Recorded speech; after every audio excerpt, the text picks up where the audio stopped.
gara-gara kedikdayaan. Saya minta tolong Tuhan, saya sudah tahu kamu keren, tapi tolong saya kasih waktu, saya masih punya titipan darimu, besoknya sembuh.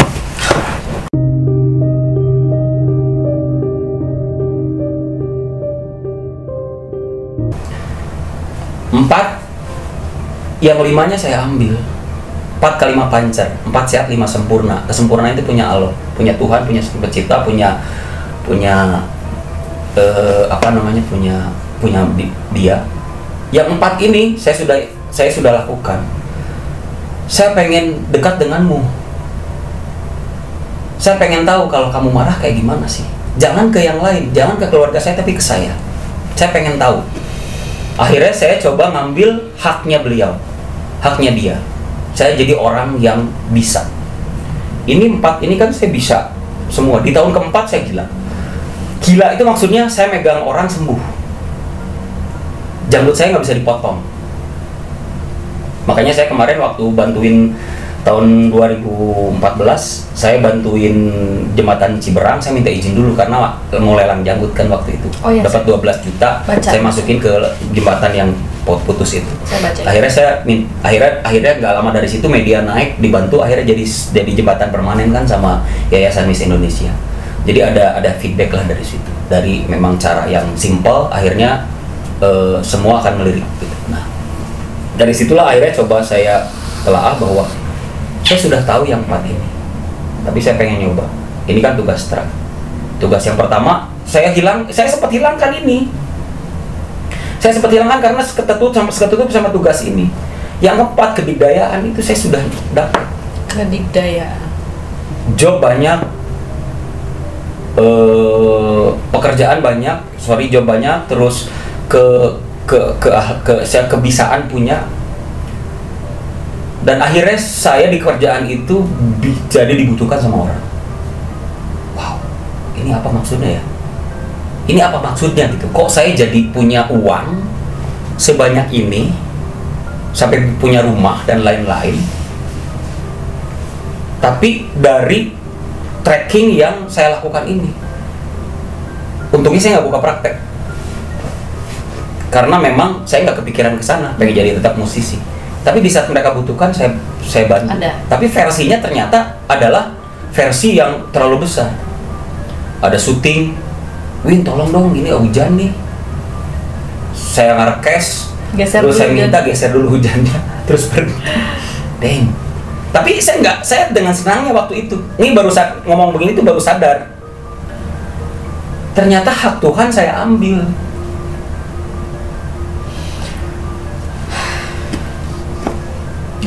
Tuhan marah. Dalam waktu tidak begitu lama, saya stroke. Saya stroke, saya berhenti dari pekerjaan. Karena saya mintanya adalah yang ringan saja Tuhan.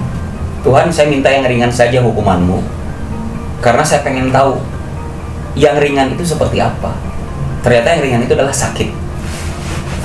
Hukuman ringan dari Tuhan adalah sakit. Hukuman ringan loh itu sakit. Dan saya pernah stroke sebelah. Saya bilang, saya percaya kamu, saya percaya engkau, saya percaya. Kayak saya ngobrol dengan Tuhan seperti ngobrol dengan teman. Karena saya pengen Tuhan jadi teman saya. Engkau pengen jadi teman saya. Gue nggak mau punya teman, saya selalu sendiri. Selalu sendiri, ngapain kerjaan gue sendiri terus, nggak pernah bawa teman dan nggak punya tim solid. Tapi saya jalan sendiri karena saya pengen punya temannya itu engkau. Saya nggak peduli, saya nggak punya manajer, saya nggak punya apapun. Saya punya teman di dunia, tapi nggak punya teman di ruh. Oke, saya nggak mau punya teman. Saya pengen, jadi saya harus bicara sama engkau di saat saya butuh. Jatuh, stroke. Di saat stroke itu, wah, saya tahu ini keajaibanmu. Tolong berikan saya waktu untuk saya menelaah semua ilmu yang kamu berikan kemarin selama 4 tahun. Keluarga saya hampir mau udahan waktu itu, gara-gara kedikdayaan. Saya minta tolong Tuhan, saya sudah tahu kamu keren, tapi tolong saya kasih waktu, saya masih punya titipan darimu. besoknya sembuh. Damn. Besoknya saya angkat tangan. Tracknya istri saya ahli gizi. Saya tahu cara penanganan stroke. Tapi saya dimasukin, tapi saya bicara. Saya harus bicara sama kamu. Tolong deketin saya pengen tahu. Udah saya tahu, saya nggak mau kata orang bahwa kau itu keren. Saya pengen punya teman keren kayak kau. Besok sembuh, akhirnya saya berhenti semua. Saya pulang dari Jakarta. Saya pulang. Saya nggak mau kontrak, saya masih panjang, saya berhenti. Saya berhentiin kontrak saya, saya mau dekat dengan keluarga, saya nggak tahu anak saya itu titipan yang bahagia, yang membahagiakan saya dari engkau, itu titipan sampai anak saya jalan, saya nggak tahu. Damn, ternyata rezeki atau kekayaan itu adalah cobaan yang besar. Wow, akhirnya ya itu yang terjadi. Saya berhenti semuanya, saya mencoba dari nol kembali, saya kualat, saya bilang ke Cipta Gelar bahwa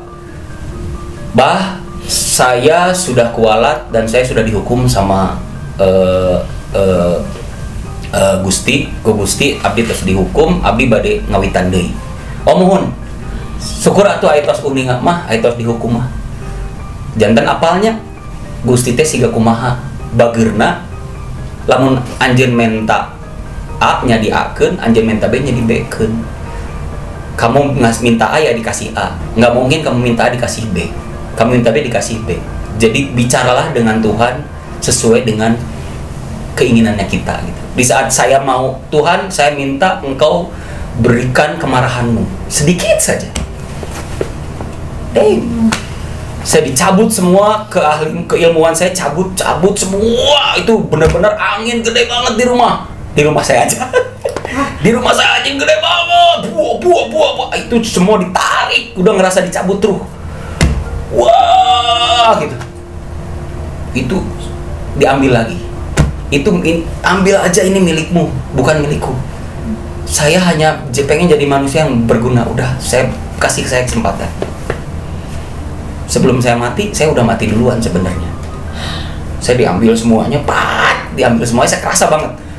Waduh, dari kaki, dari itu dia diambil semua, saya ambil ambruk, besoknya sembuh, ambil, saya jadi manusia lagi. Oke. Saya balik sekali ke sana dan saya sujud, saya berterima kasih. Saya pulang, saya turun lagi ke bawah. Jadi jawaban terakhir adalah, kamu minta apa waktu itu, Kak Gusti? Saya minta Gusti marah sama saya karena saya sudah sombong. Jadi yang diambil itu yang kelima adalah arogan. Itu haknya. Sombongan itu haknya Gusti. Arogan, kesombongan, kedikdayaan, rezeki berlimpah itu punya dia. Ternyata ilmu kehidupan adalah ilmu yang pertama. Kita jadi manusia adalah manusia yang pertama. Bahasa di agama ada fitrah lah, apa segala macam. Itu bahasa. Tapi di aplikasinya adalah sengketa sawah. Setelah kita punya isi, kita kosongkan, sejatinya isi. Kita punya keilmuan, kita punya kita punya segala rupa di situ, kekayaan, jadilah kosong. Jadilah nggak punya apa-apa. Sejatinya di saat mereka minta, kita ada. Kita bisa, kita berbagi. Walaupun itu ilmu atau tenaga.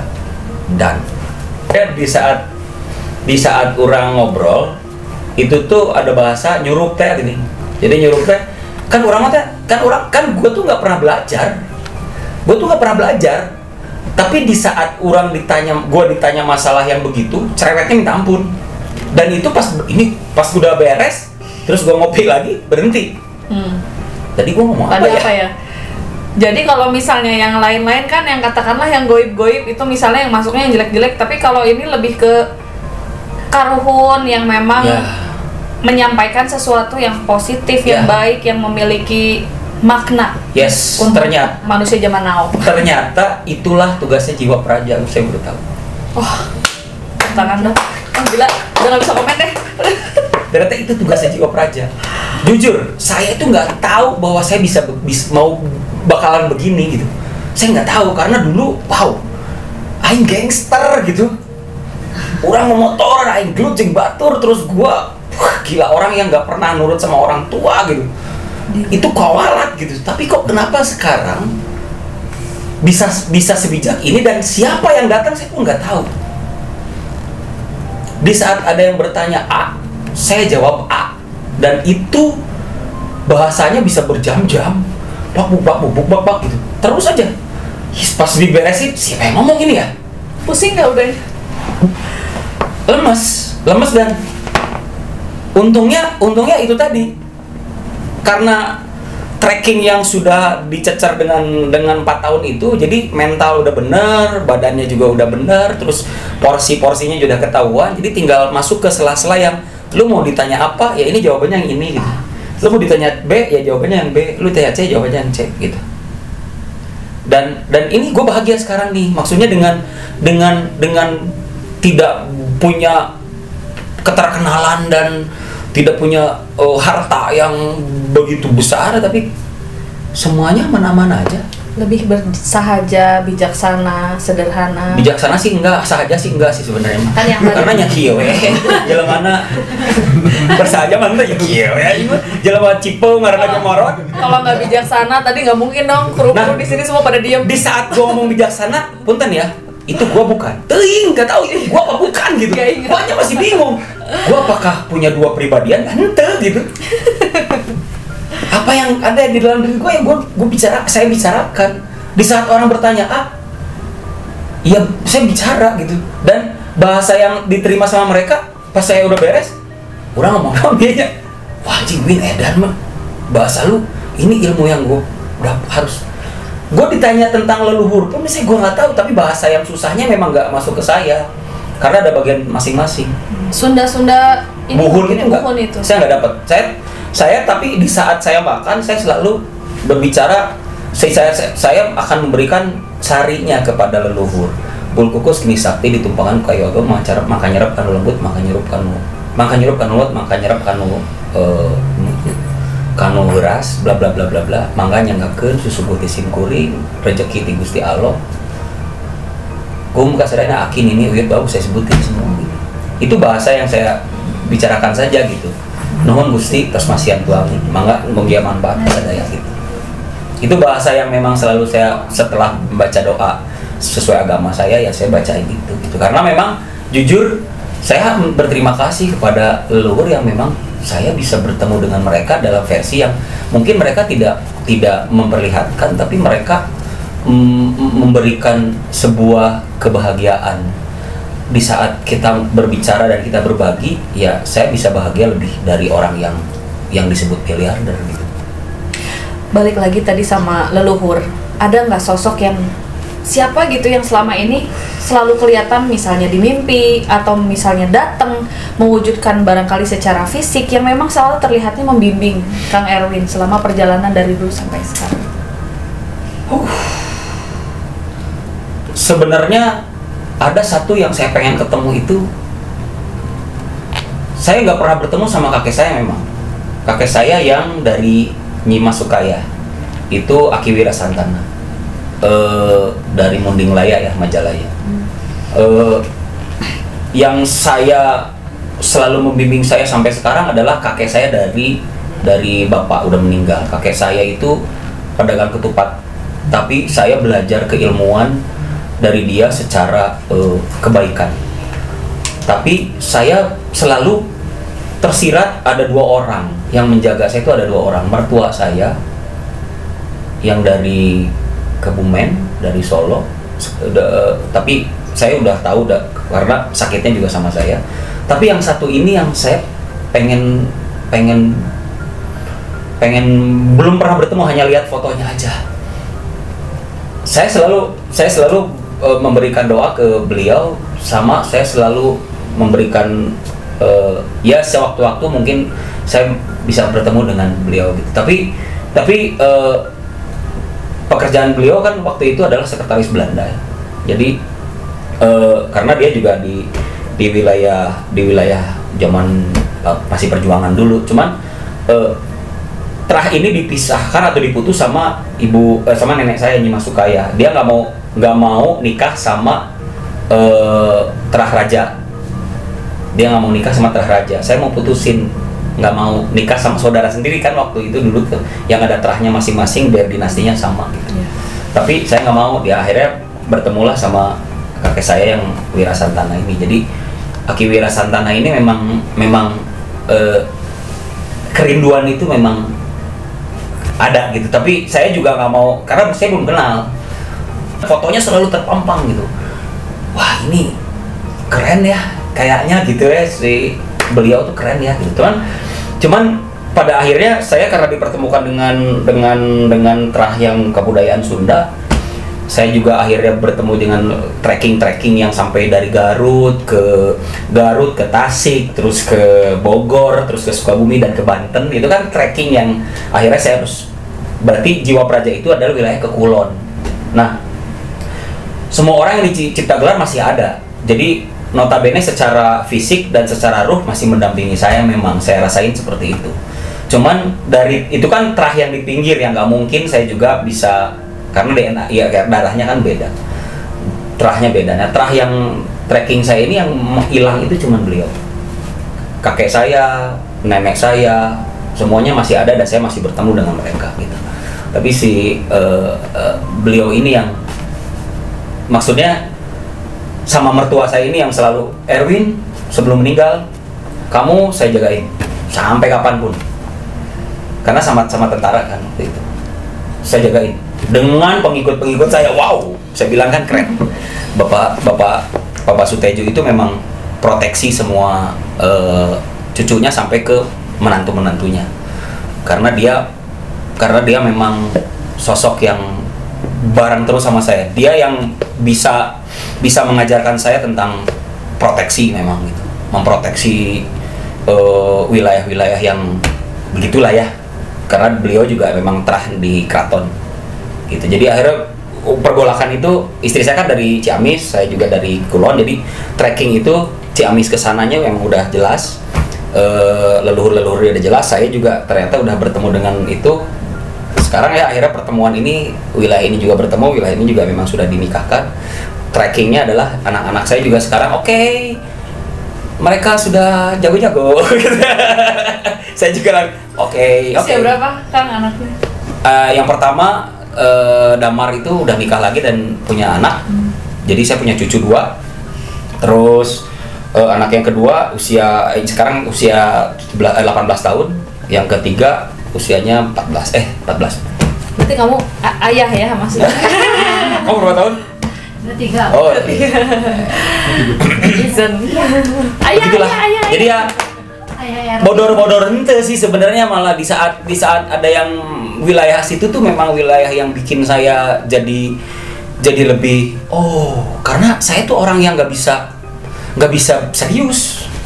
Jadi pas di saat serius dia malahin orang, tapi saya berbicara harus memberitahukan itu gitu. Tapi justru karena cerita ini kita jadi makin mengenal sosoknya Erwin Moron dong. Sisi yang tadi tidak perlu disebutkan. Iya. Ya, saya janganlah sok ceri kayak gitu ya. Jadi emang kalau sudah cukup karena bahasa yang keluar itu cuma itu doang gitu. Memberitahukan, menginfokan apa segala macam, karena emang saya tidak mempraktisi. Praktisi itu kan yang jelas yang wilayah yang memang panglima. Kalau di Sukosunan itu panglima itu adanya ya di gerbang. Makanya pusaka yang masuk ke saya juga emang pusakanya para raja yang di sana panglima. Contoh Mang Budi Dator panglima semua yang datang karena wilayahnya emang wilayah wetan gitu. Jadi dia yang menjaga itu gitu. Nah, di saat saya wilayah yang Jiwa Praja itu memang ya ternyata tahu sekarang. Mungkin penasehat raja nggak sih? Bisa begitu, bisa orang yang dipercaya sama raja. Iya, jadi untuk apa ya, menjadi pendamping penasehat raja, ya, memberikan masukan-masukan yang bijaksana. Dan sekarang pun pelakuan saya begitu. Ada orang yang mau jadi ini nanya ke saya bagaimana baiknya, saya kasih tahu baiknya seperti ini dan itu jalan. Tapi masih suka ngobatin orang nggak, Kang? Kok tahu? Masih. Ya kalau diminta dan memang sayanya dia tidak merasa punya apapun, hanya cuma ya bantu aja. Ini ada yang minta, saya harus tolongin nyungkut lidi gitu. Baru contoh misalkan ada yang sakit terus akhirnya cuma telepon saya tuh saya muntah-muntah, mereka sembuh gitu. Tapi kan kebalikannya badan kita bubuk. Badan kita bubuk. Ya tapi kan saya sudah di tracking dengan kekuatannya. Jadi saya megang orang. Ada yang sakitnya. Aman. Jangan nanti bubuk. Udah bubuk loh. Kalau misalkan semua gitu kayak mertua saya yang perempuan kan, ibu di Ciamis kan, dia turunan terahnya raja di sana gitu.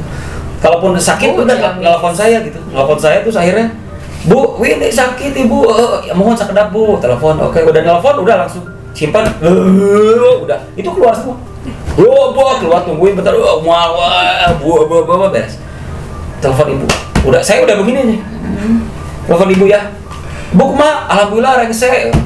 Tapi suka ada yang minta tolong karena punten ya, kita rada sedikit ke arah itu ya. Misalnya dikirim lah sama orang gitu, terus minta tolong, kenapa begini tolong. Enggak, saya itu kebanyakan yang sakit. Benar-benar sakit. Ya yang dikirim-kirim gitu orang tuh ngerti. Ada bagiannya masing-masing kali ya. Betul. Nah, untuk episode kali ini tadi tentu ya capek. Baru mau masuk ke conclusion.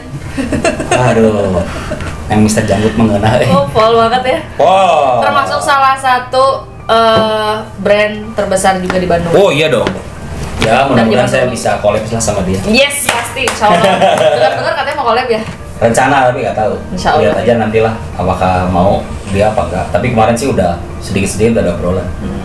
Mudah-mudahan menghasilkan produk yang emang benar-benar banyak yang suka. Iya, karena tujuannya kalau saya bikin produk apapun ini, kebetulan memang saya lagi bikin program untuk berbagi apapun itu. Sekarang kan kemarin lagi ada bencana, gua coba bikin beberapa pergerakan dan alhamdulillah jalan dengan beberapa komunitas. Terus yang si vape juga begitu. Dari zaman gue punya liquid yang Mr. Moron itu juga sebagian sharingnya buat bikin kas kemanusiaan. Alhamdulillah. Emang hype banget itu kemarin ya? Iya, gorengannya gorengan artis lah. Jadi si botol itu jadi artis gitu. Ya kan digoreng sama kalian juga. Iya. Nah, buat sahabat yang bercerita, jadi karena kita harus mengakhiri episode karena abahnya juga sorry keceplosan lagi kan, dah emang Kang Erwin. udah abah aja ya. Ya saya juga udah mulai lemas gitu ya, karena obrolan itu tuh obrolan yang paling menguras emosi, menguras tenaga sama menguras emosi dan memang memberikan memberikan effort yang besar gitu, yang ini ilmu besar sebenarnya harus dikasih tahu. Dan ting eta orang ngomong apa bukan juga ya saya terima aja bahasa itu, karena selalu begitu ya, setiap ada bicara dan apalagi yang mengkorek itu ya saya selalu nangis ya. Maaf. Saya nggak kelihatan gaharnya jadinya. Saya kan rocker. Kan sisi lain dari Pak Erwin Moron. Tapi rocker cengeng. Kalau udah ngomong begitu pasti rocker cengeng. Semua cengeng, rocker mana nggak cengeng? Ya, oke. Tapi nanti mau diundang lagi ya sama tim yang bercerita ya, Bah ya, untuk cerita-cerita lagi. Membagikan lagi kisahnya. Wow. Cerita apa lagi kalau kepake buat anak muda zaman now kayak saya gitu. Ya kan, tapi ya itu tadi lah. Memang tracking itu yang menarik memang. Trackingnya itu yang paling menarik sekali. Nah setelah proses selanjutnya itu proses aplikatif. Nah proses aplikatif itu tuh ya kadang-kadang yang aneh dan tidaknya juga saya merasa yang nggak pernah karena saya sibuk dengan bahasa ilmu pertama yang kemarin, yang dulu yang berbagi dan sengketaan sawah itu selalu nempel di sini gitu. Jadi tracking yang selalu itu saya nggak peduli dengan kontroversi lah apa segala macam, saya nggak peduli. Di saat saya nyerang orang juga di sosial media, ya di saat mereka nyerang balik pun kok nggak nyampe yang terlalu bagaimana karena bahasa yang saya keluarkan juga masuk ke mindset mereka gitu. Jadi pergerakan saya juga masuk ke mindsetnya mereka. Gue ngomong begini ya dengan aplikasinya, gue bikin ini ya dengan aplikasinya gitu. Selalu begitu dan pada akhirnya selalunya emang aplikasi ini untuk berbagi. Trackingnya kan gitu. Dapat, turunkan, bagikan. Betul. Dapat, turunkan, bagikan. Gunungnya dapat, turunkan, bagikan. segitiga. Kesimpulan nggak dan pesan dan kesannya buat sahabat yang bercerita. Jadi dengerin ya. pesannya saya nasi goreng 1, pedas sedang karet 2. Ini makanan menantang. Ini gorengan harus dihabiskan soalnya ini pizza enak nih soalnya ya. Oke, jadi mungkin ya setiap orang itu sekarang lagi jujur ya, di saat sekarang main teknologi, semua mindset lagi dijajah. Semua mindset, otak kita, mental kita itu baik ke anak-anak kita sendiri atau ke orang lain itu sedang dijajah. Dijajah itu maksudnya dalam artian bukan berarti kita harus lemah. Kita harus waspada, tapi kondisinya adalah kita ikutin alurnya. Tapi kita harus tahu juga porsi yang tadi saya sebutkan, bahwa kamu membuat sesuatu dengan memakai fasilitas teknologi yang sekarang lagi canggih, itu akan menghilangkan sisi kemanusiaan. Karena silaturahmi hilang, terus kita berinteraksi juga hilang, terus akhirnya kita juga individualisme dan lain-lain. Yang akhirnya dibutuhkan oleh mereka-mereka yang akan merusak mindset dan hati. Jadi belajarlah, jadi misi si hati itu dengan kalau lu berkarya, misalkan kalau punya karya itu sendiri, jujur kayak saya, karena memang ini harus ada proses. Saya aja semua apapun bentuknya, apapun niatnya, apapun pergerakannya tidak bisa langsung pengen punya A langsung dapat A. Betul. Ada proses yang harus kita lalui untuk masuk ke A itu. Mesti ditempa dulu. Ya, harus ditempa dulu. Nah, sekarang zaman digital semuanya instan. Nah, ada miss link atau miss proses yang kita hilangkan. Jadi bertani aja proses panennya setahun kalau pengen sehat. Ya karena sekarang main urea ya oke lah jadi cepat gitu. Tapi harus rusak kan. Nah, kita mau mencapai sesuatu juga memang harus ada prosesnya, dan itu mental kita harus siap. Di saat kita berinstanisasi yang sekarang digitalize berjalan, oke, kita manfaatkan itu, tapi kita sendiri harus tahu caranya untuk mencapai. Contoh, kalau balik lagi ke artisan, jangan sudah masuk ke YouTube channel terus followersnya bagus, viewersnya bagus, lu udah merasa jadi artis gitu. Nggak bisa, lu harus ikutin tempaan proses dengan mentalnya sendiri. Nantinya lu tidak bisa jadi legenda. Betul. Itu aja, gue bikin ringan aja gitu. Jadi kita harus coba. Legenda dong, tepuk tangannya dong. Jadi mencetak legenda itu dengan proses. Di saat akhirnya kita bisa menerpa diri kita, lu mau akhirnya diterpa sama saingan lu juga bisa menahan itu. Tidak drop dengan tiba-tiba. Nah, banyak sekarang regenerasi sekarang banyak drop gara-gara diserang. Digital kan sekarang main serang. Betul. Main netizen dan lain-lain main. Kalau mental kita siap, ya nggak peduli. Karena gue akan mencapai tujuan gue itu. Jadi proses ini yang harus kita coba jalanin. Dan jujur, satu lagi, setelah kita memang paham dan memang punya dan akhirnya kita sukses, tujuan konklusi terakhir adalah simpan kalimat berbagi di sini. Karena apa? Semua orang juga pengen jadi seperti lo. Jadi setelah jadi seperti lo yang lo idam-idamkan, mau jadi artis, mau jadi kaya, apa segala macam, turunin tambang lo ke bawah. Turunin tambang lo ke bawah, lo lihat mana teman-teman gue yang harus gue angkat, mana saudara-saudara gue yang harus gue angkat. Benar. Jadi nanti kita angkat bareng-bareng. Ayo, angkat semua. Tangannya. Itu sih sebenarnya. Wah, makin penasaran nih netizen ya. Alhamdulillah, terima kasih ya, Abah. Udah sama-sama hadir, mau diajak ngobrol-ngobrol sama tim yang bercerita. Amin.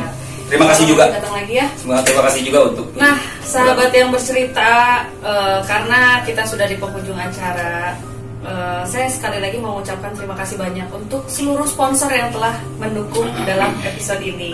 Terima kasih untuk seluruh sponsor kita pada episode kali ini. Ada Salis Hotel, ada Vape Van Java, ada Bricks Cafe, ada Conviews ID. Terima kasih banyak, tasnya keren banget. Dan ada Lekoh Coffee. Ini kopinya super duper lekoh banget. Lekoh banget. Cocok banget sama orang Sunda ya? Iya, lekoh. Lekoh banget. Terima kasih juga untuk sponsor outfit saya pada hari ini, yaitu ada Gonzo Bandung, ada Morning Bell Official Store. Terima kasih banyak. Saya Indra Deva. Saya Erwin Moran yang bercerita. Bye. Thank you. Assalamualaikum.